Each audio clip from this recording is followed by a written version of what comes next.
भूतिया बाथरूम।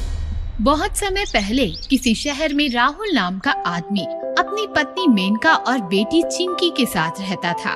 कुछ समय बाद राहुल को प्रमोशन मिल गया और उसका किसी नए शहर में ट्रांसफर हो गया। जब रोहित को इस बात का पता चला तो उसने राहुल से कहा, राहुल, जिस शहर में तुम जा रहे हो उस शहर में मेरा एक मकान है और मैं तुम्हें वो मकान सस्ते में दे दूंगा, तो तुम उसी में रहना। ये तो बहुत ही अच्छी बात है रोहित। कुछ दिनों बाद ही राहुल अपने परिवार के साथ उस नए मकान में रहने आ गया। पापा, ये नया मकान तो बहुत अच्छा है। रोहित ने ये मकान आपको बहुत सस्ते में दे दिया। आखिर दोस्त किसका है?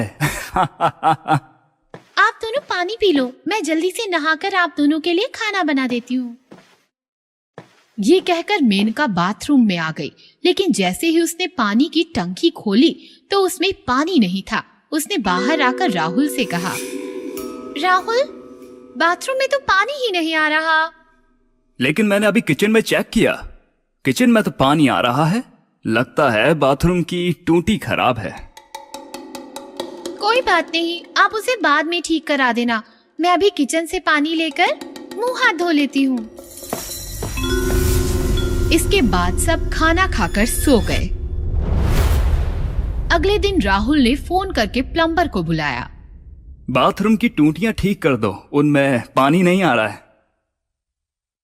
लेकिन प्लम्बर ने बाथरूम की टंकी खोल कर देखा तो उसमें पानी टपकने लगा। साहब, इसमें तो पानी आ रहा है, शायद आपने पूरी टूटी नहीं खोली थी। ये कहकर प्लम्बर वहाँ से चला गया। बाथरूम की टूटी एकदम ठीक है। मेनका ने मुझे ऐसे ही तंग किया। चलो कोई बात नहीं, मैं जल्दी से नहा लेता हूँ। लेकिन फिर जैसे ही राहुल ने नहाने के लिए शावर की टंकी खोली तो पानी आना बंद हो गया। ये पानी को क्या हो गया? तभी अचानक कमरे का बल्ब बंद हो गया और बाथरूम में डरावनी आवाजें आने लगी। ये क्या हो रहा है? कौन है? कौन ये आवाजें निकाल रहा है? अचानक आवाजें और तेज हो गई और फिर राहुल के सामने बहुत बड़ा और डरावना भूत आ गया। भूत! भूत! कोई ऐसा वैसा नहीं, मैं बाथरूम का भूत हूँ और इस बाथरूम में सिर्फ मैं नहा सकता हूँ। राहुल ने जल्दी से तौलिया लपेटा और वो बाथरूम से बाहर आ गया। भूत! भूत! मैंने कहा बाथरूम में भूत है। क्या? भूत? बाथरूम में भूत है? हाँ, बाथरूम में बहुत डरावना भूत है। हम इस घर में नहीं रह सकते। मैं अभी रोहित से बात करता हूँ। रोहित, इस घर में तो भूत है। तो तुम्हें पता चल ही गया। क्या तुम इस भूत के बारे में जानते थे और तुमने फिर भी मुझे मकान बेचा? जो प्रमोशन तुम्हें मिली है वो प्रमोशन मुझे मिलनी चाहिए थी, इसलिए मैंने इस घर को तुम्हें बेचकर तुमसे इसका बदला लिया। अब बातों में टाइम मत गवाओ, तुम जल्दी से इस घर को छोड़कर भाग जाओ, वरना ये जो भूत है ना वो तुम्हें और तुम्हारे परिवार को जान से मार देगा। उस रोहित ने जानबूझकर हमें ये मकान बेचा है। तभी बाथरूम से टूथब्रश, टूथपेस्ट, साबुन, पानी का मग्गा और शैम्पू की बोतल उड़ती हुई आई और उन तीनों के आसपास घूमने लगी। ये मेरा बाथरूम है, इस बाथरूम में मैं नहाता हूँ। जल्दी से इस घर से भागो। लेकिन पापा, कपड़े तो पहन लो। पहले जान बचा लूं, फिर कपड़े भी पहन लूंगा। और फिर वो तीनों अपनी जान बचाकर उस घर को छोड़कर चले गए। मैंने कहा था ना, ये मेरा बाथरूम है और इस बाथरूम में सिर्फ मैं नहाता हूँ। इंसान खाने वाला भूतिया परिवार। बहुत समय पहले किसी जंगल में एक भूतिया परिवार रहता था। भूतिया परिवार में मम्मी भूत, पापा भूत और उनका एक छोटा सा बेटा भूत थे। वो जंगल के जानवरों को खाकर अपना पेट भरा करते थे। आज मैं हमारे लिए हाथी लेकर आया हूँ। आज हम हाथी खाएंगे। इस तरह बहुत समय बीत गया।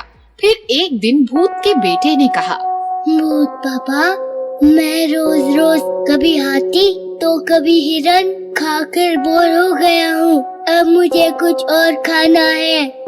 लेकिन हर जंगल में तुम्हें यही जानवर खाने को मिलेंगे। ऐसा है तो हम शहर चलते हैं, वहाँ हम मोटे मोटे मुलायम मुलायम इंसान खाएंगे। हाँ, ये ठीक रहेगा। अब हम शहर जाएंगे और इंसान खाएंगे। उसी रात वो तीनों शहर के लिए निकल गए। तीनों भूत गाते हैं, हम शहर जाएंगे, शहर में इंसान खाएंगे, हम शहर जाएंगे। हम शहर जाएंगे, इंसान खाएंगे, शहर जाएंगे, इंसान खाएंगे। शहर पहुंचकर उन्होंने देखा कि हर तरफ इंसान ही इंसान है। पापा भूत, यहाँ तो बहुत सारे इंसान हैं। हाँ, यहाँ तो छोटे बड़े पतले मोटे कई तरह के इंसान हैं। बहुत मजा आया। और फिर वो तीनों वहीं पार्क के पास ही बने एक खाली खंडर में रहने लगे।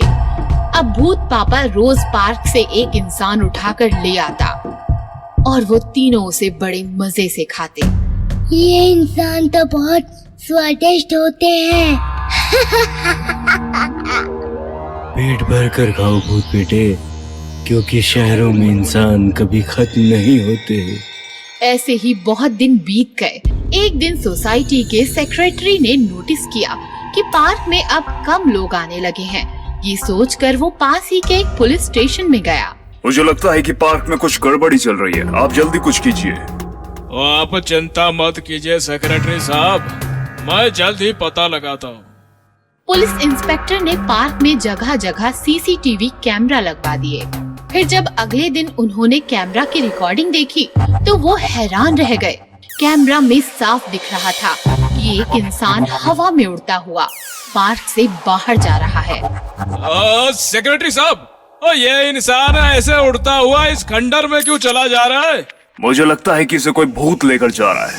अब मुझे तो लगता है इसे कोई भूत लेकर जा रहा है, और लेकिन रिकॉर्डिंग में तो कोई भूत दिखाई नहीं दे रहा।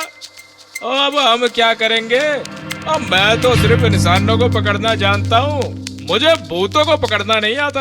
इसलिए माफ कीजिए सेक्रेटरी साहब, मैं इसमें आपकी कोई मदद नहीं कर सकता।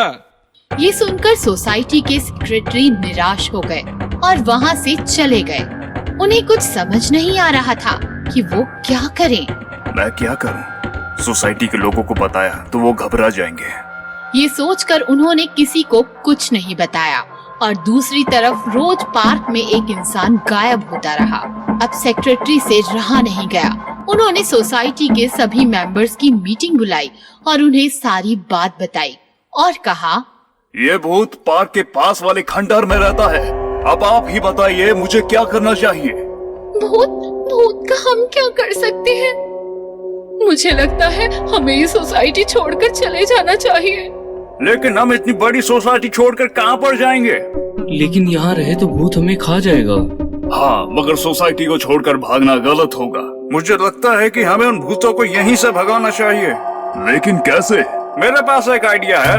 और फिर आइडिया के अनुसार उन्होंने पूरे पार्क में पोस्टर लगवा दिए कि अगले हफ्ते सेक्रेटरी साहब का जन्मदिन है और अपने जन्मदिन पर सेक्रेटरी साहब भूत का बना केक काटना चाहते हैं। इसलिए जो भी भूत पकड़ कर लाएगा सेक्रेटरी साहब उसे ₹1,00,000 देंगे। जब ये बात भूतिया परिवार को पता चली तो वो बहुत डर गए। ये इंसान तो बहुत खतरनाक है, ये तो हम भूतों का केक बनाकर खाते हैं। अगर हम इन इंसानों के हाथ लग गए तो ये हमारा केक बनाकर खा जाएंगे। पापा भूत, मम्मी भूत, मुझे इन इंसानों से डर लग रहा है। मुझे वापस जंगल जाना है। पापा भूत, मुझे वापस जंगल ले चलो। मैं रोज रोज हाथी ही खा लूंगा और कभी जंगल के खाने से बोर नहीं होऊंगा। रो मत बेटे भूत, हम अभी वापस जंगल चलते हैं। और इस तरह सोसाइटी के लोगों के एक झूठ से डरकर भूतिया परिवार वापस जंगल लौट गया और सोसाइटी वालों को भूतिया परिवार से मुक्ति मिल गई।